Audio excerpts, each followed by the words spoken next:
এক গ্রামে এক চালাক কিন্তু ভীষণ কিপ্টে বুড়ো বাস করত। বুড়ো তার সারা জীবনের জমানো কিছু সোনার মোহর একটা মাটির হাঁড়িতে ভরে তার ঘরের খাটের নিচে লুকিয়ে রেখেছিল। তো এক রাতে এক চোর ঢুকল সেই বুড়োর ঘরে।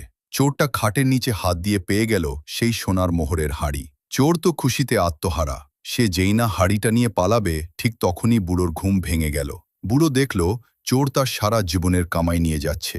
কিন্তু বুড়ো চিল্লাচিল্লি না করে একদম শান্ত গলায় চোরকে ডেকে বলল, আরে ভাই চোর, তুমি তো হাড়িটা নিয়েই যাচ্ছ, তা নিয়ে যাও, আমার কোনো আপত্তি নেই, কিন্তু যাওয়ার আগে আমার একটা শেষ উপকার করে দিয়ে যাও ভাই। চোর তো অবাক। সে পেছনে ফিরে বলল, কি উপকার? বুড়ো একটা দীর্ঘশ্বাস ঠেলে বলল, ওই যে টেবিলের ওপরে একটা ডায়েরি দেখছো না, ওটাতে আমার জীবনের সব হিসাব লেখা আছে। আমার তো বয়স হয়েছে, চোখে ভালো দেখি না। তুমি দয়া করে ডায়েরির শেষ পাতাটা একটু পড়ে শোনাবে যে আমার কার কাছে কত টাকা দেনা আছে, তাহলে আমি শান্তিতে মরতে পারতাম। চোর ভাবল, আহা, বুড়োটা তো ভালোই, সোনার মোহর তো পেয়েই গেছি, বুড়োর এই শেষ ইচ্ছাটা পূরণ করেই যাই। চোর টেবিলের কাছে গিয়ে ডায়েরির শেষ পাতাটা খুলল, কিন্তু সেখানে কোনো হিসাব লেখা ছিল না। সেখানে বড় বড় অক্ষরে শুধু একটা লাইন লেখা ছিল।